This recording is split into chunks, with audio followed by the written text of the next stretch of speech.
Hello दोस्तों, मेरा नाम है अंकित और आज की वीडियो में हम बात करने वाले आईपीओ होता क्या है, क्या इसके फ़ायदे, क्या इसके नुकसान है और इसकी ज़रूरत हमको क्यों पड़ी, इसकी फुल फॉर्म क्या। आज आईपीओ के बारे में हम आईपीओ कैसे खरीद सकते हैं। तो आज की वीडियो जो होने वाली है वो पूरी आईपीओ के ऊपर होने वाली है। तो अगर आप हमारे चैनल पर नए हो और अगर आपने अभी तक चैनल को सब्सक्राइब ना किया हो, बेल नोटिफिकेशन ना ऑन किया हो तो अभी कर दे जरूर जल्दी से। तो दोस्तों आज की वीडियो हम चालू करते हैं। सबसे पहली बात आती है आईपीओ। आईपीओ की फुल फॉर्म क्या होती है। अब आईपीओ की जो फुल फॉर्म है वो होती है initial public offering. Initial public offering मतलब जो इनिशियली फर्स्ट टाइम में ऑफरिंग की जाए पब्लिक को, उसका मतलब होता है आईपीओ। अब आईपीओ की हमको ज़रूरत क्यों पड़ी, क्योंकि सबसे पहले कोई भी क्वेश्चन है, अगर हम जूते पहन रहे हैं तो हमको जूते की ज़रूरत क्यों पड़ी। हम अगर है ना खाना खा रहे हैं तो खाने की ज़रूरत हमको क्यों पड़ी। इन सब के पीछे का लॉजिक भी तो हमको पता है, क्योंकि हम भूखा, हमको एनर्जी चाहिए इसलिए हम खाना खा रहे हैं। हमारा पैर जो है वो धूप से बच सके, इसके लिए हमको जूते चाहिए। तो ऐसे ही आईपीओ हमको क्यों चाहिए, इसकी ज़रूरत हमको क्यों पड़ी, ये भी तो एक बहुत बड़ा सवाल है। इसको भी तो पता लगाना चाहिए। तो चलिए चालू करते हैं कि आईपीओ की ज़रूरत हमको क्यों पड़ी, वाई आईपीओ। तो अब बात आती है कि इनिशियल पब्लिक ऑफरिंग की ज़रूरत हमको क्यों पड़ी।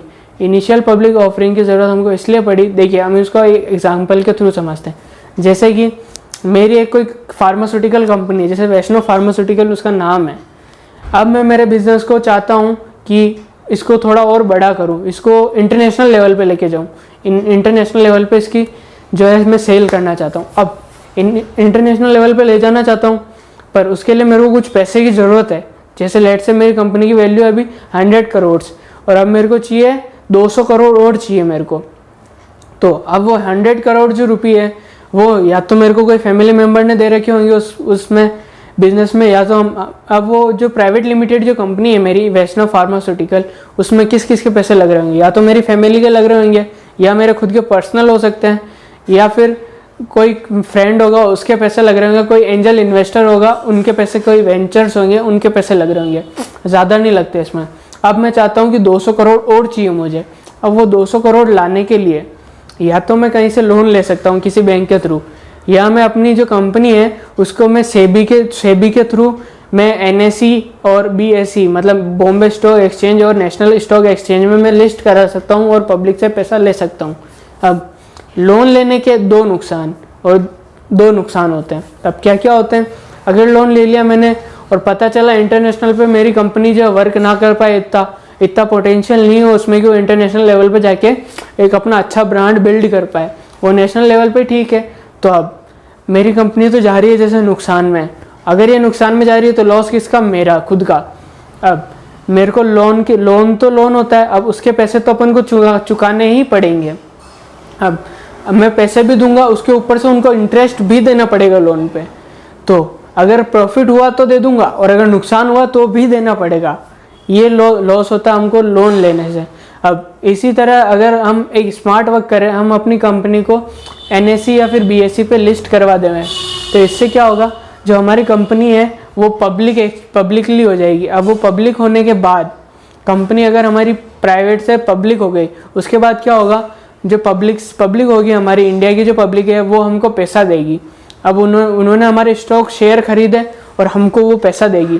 तो अब उस पैसे से क्या होगा, ना तो मेरे को वो पैसा उनको वापस लौटाना है, ना उनको उनके ऊपर रिटर्न देना है, इंटरेस्ट देना है मुझे। बस क्या होगा, मेरे को जितना मतलब मेरी कंपनी को जितना फ़ायदा मिलेगा उतना ही उनको भी फ़ायदा मिलेगा, और अगर मेरी कंपनी लॉस में जाएगी तो वो भी लॉस में जाएंगे। इसमें ना तो मेरे को किसी को पैसा चुकाना है, ना किसी को ऊपर से इंटरेस्ट देना है। ये होता है आईपीओ की हमको इसलिए ज़रूरत पड़ती है, किसी कंपनी को बड़ा बनाने के लिए, या कोई कंपनी है उसको अपना लोन चुकाना है तो उसके लिए हमको आईपीओ की ज़रूरत होती है। अब आईपीओ की ज़रूरत क्यों होती है ये तो हमने देख लिया। अब आईपीओ होता क्या है ये भी तो देख लें। आईपीओ होता क्या है, तो अब आईपीओ क्या होता है वो हम बात करने वाले हैं। तो आईपीओ मतलब कोई एक प्राइवेट कंपनी है, कोई भी एक प्राइवेट कंपनी है, जैसे मेरी कंपनी है वैष्णव फार्मास्यूटिकल्स। अब उस कंपनी को मैं चाहता हूँ कि और एक्सपांड करूँ और उसको ग्रो करूँ, या फिर मेरे ऊपर कोई लोन बकाया है तो मैं उसको चुका सकूँ। उसके लिए मेरे को जो है पैसा चाहिए होगा, और वो पैसा मैं किससे लूँगा, पैसा जो होगा वो मैं अगर बॉम्बे स्टॉक एक्सचेंज और एनएसई जो होता है उन पर अगर लिस्ट कराता हूँ मेरी कंपनी को पहली बार, पहली बार कोई प्राइवेट कंपनी जब NSE या BSE पे लिस्ट होती है और उसके शेयर जो होते हैं वो पहली बार हम लोगों में बेचते हैं, तो उस प्रोसेस को हम कहते हैं IPO, इनिशियल पब्लिक ऑफरिंग। अब बात आती है कि IPO से हम IPO खरीदने के फ़ायदे क्या क्या हो सकते हैं। किसी भी चीज़ के फ़ायदे तो हम जान सकते हैं, जानेंगे तभी तो हम उस चीज़ को खरीदेंगे। तो IPO का सबसे बड़ा और सबसे पहला इम्पोर्टेंट जो पॉइंट है, बेनिफिट बोल सकते हैं हम इसको, सबसे बड़ा बेनिफिट वो है कि इसमें हमको है ना चीपर, ये बाय जो होता है ना वो बहुत कम पैसों में हम बाय कर सकते हैं और इसको इनिशियली थोड़े बहुत दिनों में इसकी वैल्यू जो थी डबल हो जाती है, किसी की ट्रिपल भी हो चुकी है अभी तक। जैसे फॉर एग्जांपल टाटा पावर जो कंपनी, उसने अपना IPO रिलीज़ किया था और उस IPO में उसके एक शेयर की वैल्यू जो थी 53 समथिंग थी, मतलब 53 रुपीज़ पर शेयर उसकी वैल्यू थी। और आज अगर हम कल की बात करें या फिर आज सुबह की बात कर लें तो उसकी वैल्यू चल रही है 222 टू 223 के बीच में उसकी वैल्यू चल रही है अभी। मतलब जिन्होंने IPO में मतलब 53 रुपीज़ में वो स्टॉक जो शेयर जो होता है वो ख़रीदा होगा, उनको तो आज कितना ज़्यादा फ़ायदा मिल रहा होगा यार। मतलब 4 गुना फ़ायदा किसको बोलते हैं। मतलब अगर आपने उसमें 1 लाख लगाए होंगे तो आपको इनिशियली 1-2 मंथ में आपको 4 लाख रुपए मिल रहे होंगे। इसको कितना बड़ा फ़ायदा बोलते हैं यार, सोच लो खुद ही। अब सेकंड पॉइंट आता है, सेकंड फ़ायदा जो है इसमें मनी की ट्रांसपेरेंसी रहती है। इसमें अगर आप छोटे शेयर होल्डर भी और बड़े शेयर होल्डर भी हो तो भी आपका एक मनी जो होगा उसकी ट्रांसपेरेंसी रहेगी।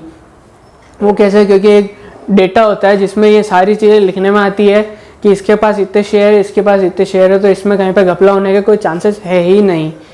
अब थर्ड जो पॉइंट आता है वो है कि इसमें ग्रोथ होने के मोर चांसेस टू ग्रो। क्यों? क्योंकि ये कंपनी जो है वो पैसा जो है दूसरों से, मतलब पब्लिक से उनके पास पैसा आ रहा है, तो इससे क्या होगा, अगर वो लोन चुकाने के हिसाब से IPO बना रहे हैं तो वो थोड़ा बहुत तो लोन चुका ही देंगे और दूसरा जो भी पैसा होगा ना वो उनको इन्वेस्ट कर देंगे अपने खुद की कंपनी में, ताकि अपनी कंपनी ग्रो होना चाहे।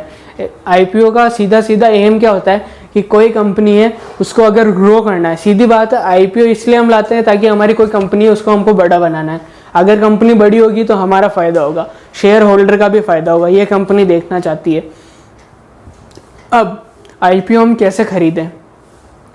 तो कोई कंपनी है जिसको, मतलब मेरी कंपनी है, मेरे को अभी अपने 20% शेयर, 20% स्टेक जो होता है मेरे को बेचने हैं। अब वो 20% स्टेक जो होता है मेरा, मैंने फैसला किया कि मैं उनको 20 लाख शेयर में बेचूंगा और हर शेयर की प्राइस होगी वो 60 रुपीज़ होगी, पर शेयर 60 रुपीज़। अब ऐसे 20 लाख शेयर इंटू 60 करेंगे, मतलब 1200 करोड़ का मेरा IPO बना और वो 1200 करोड़ मुझे मार्केट से मिल रहे हैं, पब्लिक दे रही है, ये मुझे वापस चुकाने भी नहीं है, इनका मेरे को कोई इंटरेस्ट लगेगा भी नहीं, ये फ़ायदा होता है। अब वो 1200 करोड़ रुपए जो है ना वो मेरे को मिल चुके हैं। अब मेरे 20 लाख स्टेक जो होल्डर्स, 20 लाख शेयर्स बनाए मैंने और उनको शेयर होल्डर में मैंने सेपरेट कर दिया। अब बात आती है कि शेयर हम खरीदे कैसे, IPO के शेयर हमको खरीदने कैसे होंगे। IPO approximately 3 to 5 working days का होता है, लास्ट लॉन्ग वो होता है 7 to 8 डेज का, मतलब 7 से 8 दिन तक लास्ट लॉन्ग। अगर कोई IPO चल रहा है तो 7 से 8 दिन उसकी लास्ट वैल्यू होती है।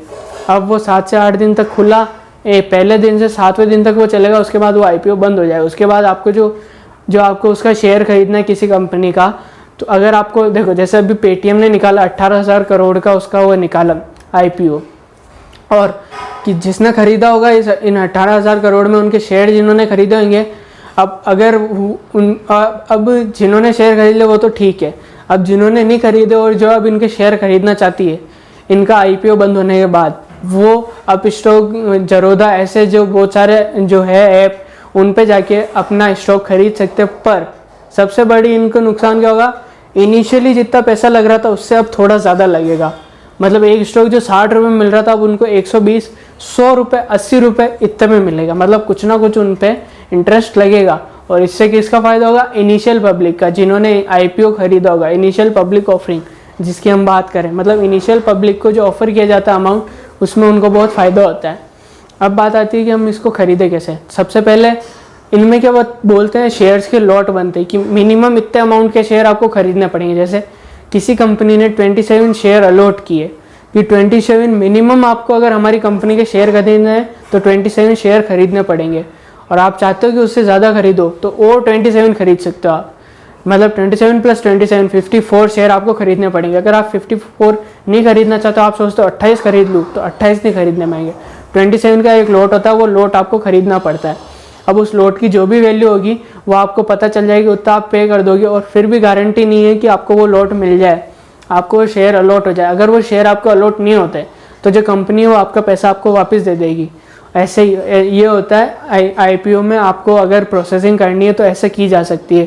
कोई शेयर है, उनके लॉट बनेंगे, उनकी जो आपको वैल्यू देनी पड़ेगी एप्लीकेशन के थ्रू। अब अगर आपको अलॉट हो चुके हैं तो बहुत अच्छी बात है, नहीं हुए तो आपको पैसा वापस मिल जाएगा आपका।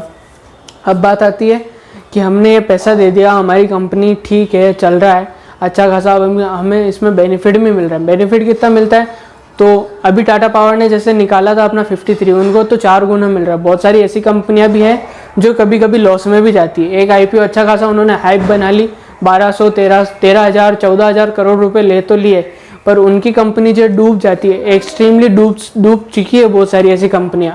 तो इसके लिए जब भी IPO में आप पैसा डालें, अच्छे से सोच समझ के, पिछले 5 साल के, मैं हमेशा से कहता आ रहा हूँ, 5 साल के ट्रैक रिकॉर्ड देखें किसी कंपनी का कि उसका क्या रिकॉर्ड चल रहा है। अगर वो अच्छी ग्रो कर रही है तो आप बेसिकली उसमें पैसा डाल सकते हैं, और अगर नहीं कर रही है तो थोड़ा सावधानी रिस्क लेके डालें।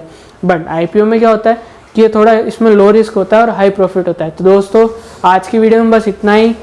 आशा करता हूँ कि आपको ये वीडियो अच्छी लगी होगी, कुछ इन्फॉर्मेशन मिली होगी IPO के बारे में। और अगर आपको ये वीडियो अच्छी लगी हो तो वीडियो को लाइक कर दें। अगर आपने अभी तक चैनल को सब्सक्राइब ना किया हो तो चैनल को सब्सक्राइब कर दें, बेल नोटिफिकेशन और कर दें, ताकि आपको अगली वीडियो, आने वाली जितनी भी मेरी वीडियो अच्छी ऐसे ही आपको मिलती रहे। जय हिंद, जय भारत।